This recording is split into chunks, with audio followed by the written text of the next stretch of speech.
Behind every single American car brand, there's Oldsmobile, the car brand that created the American car and then suddenly disappeared. The media convinced you that Ford was the first car to be made in a factory, but I'll let you guess who beat Ford to it. The real question is, how did Oldsmobile go from being the symbol of American cars to mysteriously disappearing and never being heard of again? Well, everything secretly unfolded behind the scenes, far away from the public. Back in the 1890s, a 30-year-old man by the name of Ransom Olds founded the Olds Motor Vehicle Company and worked with another man named Samuel Smith to produce 11 different vehicles that either worked using gas, steam, or electricity. But only a few months later, his factory was burned down, and only one prototype survived, the curved dash. He went on and mass-produced the curved dash for a few years and sold around 8,000 of them, priced at around $600, which is the equivalent of $25,000 nowadays, officially becoming the first mass-produced car in the world. But shortly after, Smith's family had an argument with Olds, and they both went their own way. In 1908, General Motors bought the Olds Motor Works company and took it to the moon. But before getting to that, Ransom Olds' story didn't stop at cars. He was involved in so many other businesses in Michigan. Among them, the Michigan National Bank, the Michigan Screw Company, the Olds Tower, the Hotel Olds, and was even involved in the founding of a whole city in Florida by the name of Oldsmobile. The mindset that Olds held is undeniably what made Oldsmobile and so many other businesses successful. But this is when things changed very quickly. General Motors was founded 4 years earlier, in 1904, by a businessman named Durant.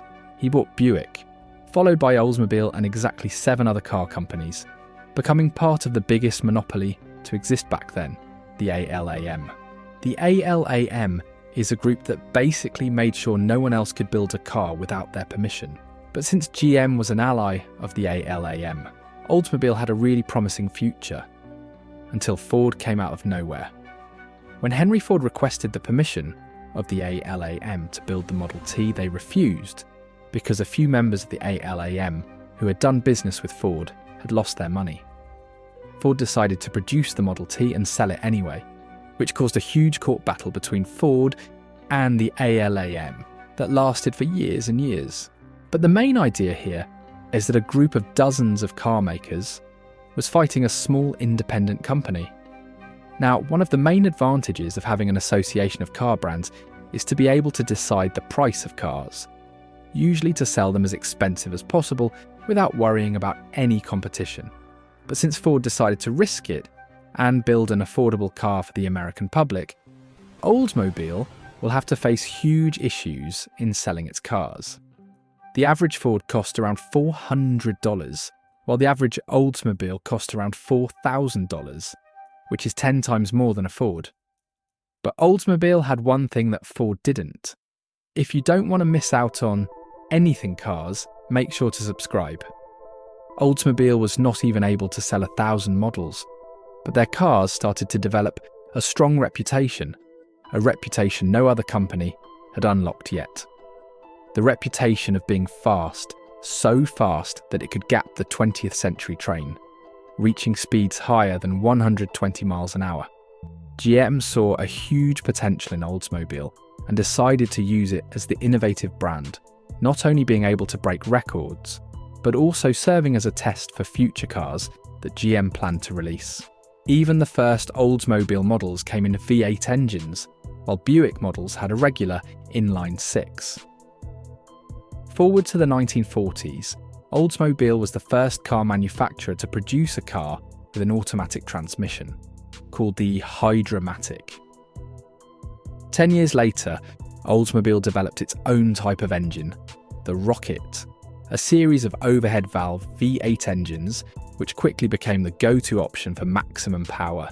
When the Cold War arrived, the focus entirely shifted towards the space race, and knowing that Oldsmobile symbolised the newest technology around, they decided to level up their cars and give the public a taste of this space race, which explains why the new series of engines were named the Rockets.